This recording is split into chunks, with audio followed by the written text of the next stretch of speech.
Hillary Clinton, former First Lady, Senator, and Secretary of State.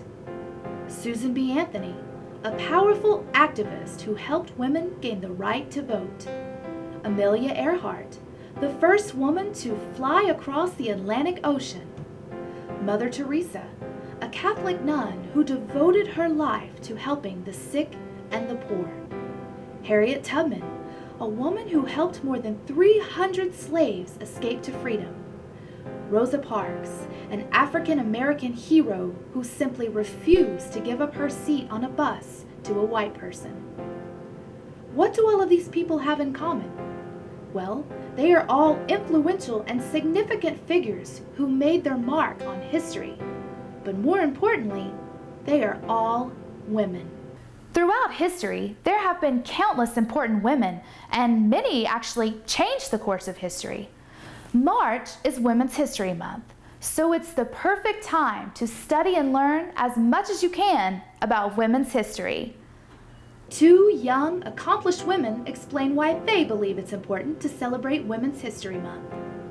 I think it's important that we celebrate Women's History Month because we need to bring attention that women are still not represented in the media as much as they should be. Women are still not earning equally as much as men should be earning. So we need to bring attention to these matters and celebrate women for all of the accomplishments we've made in such a short period of time. It's important to spotlight women's history in particular, like I said, because it has been historically excluded, and it still is excluded in a lot of ways. I mean, the mainstream narrative is still very much centered on traditionally, the male narrative and the male power structure in society. That's still where our focus is. But if we bring in women's history, from an early age, we can challenge that perspective in our education. It's no secret that life has not always been easy for women, and many have dealt with discrimination at some point. Dr. Phyllis Thompson, who is the director of a women's studies program, discusses her experience with discrimination. When I first entered grad school, my master's degree program, when we were introduced to the our class was introduced to the faculty. When I walked in the door, two of the elder male faculty members in that English department started singing Sunshine on My Shoulders. I was wearing a yellow dress. And so immediately they pigeonholed me as, the young girl in a yellow summery dress on a summer afternoon. And that was not a platform for academic success. For me, that did not respect me as an academic. It pigeonholed me. College student and student worker Randi Owenby offers her experience with discrimination.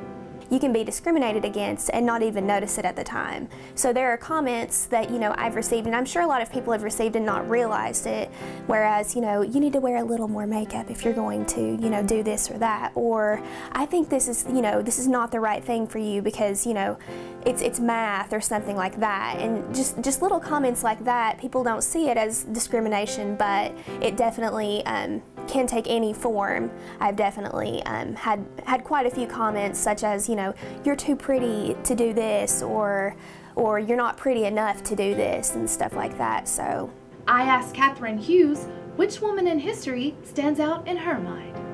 There are many, one of which that I just did a little bit of writing about for our Women's Studies blog is Rosa Parks. And including her narrative in particular is something that I think is very important, because a lot of times people have this image of Rosa Parks as this demure young woman who, was just this very passive participant in history. She wasn't. She was very active. She was very, very passionate about being revolutionary. Kristin Tillotson discusses the influential women in her life. I've had several female professors that have faced a lot of diversity issues as far as getting into the work field. So just hearing their stories about how they've overcome obstacles, getting into the workforce. Dr. Thompson explains why this world needs women. Women make a difference in the world. Women change our lives. Women help us see who we are and what we can become. We are the women who have lived before us, and we are the women in the future, and we'll continue to make lives better for the young girls who are following us. Women are important because women make changes. Women are bold. Women act up and behave badly and get things done. Sometime during the month of March, or any time for that matter, do some research on the internet or visit the library and check out a book about an important woman in history. I'm sure you'll find there are many influential women that you haven't even heard of. And I'm not just suggesting this for women, this applies to you men out there as well. For BTN TV Channel 16, I'm Emily Campbell.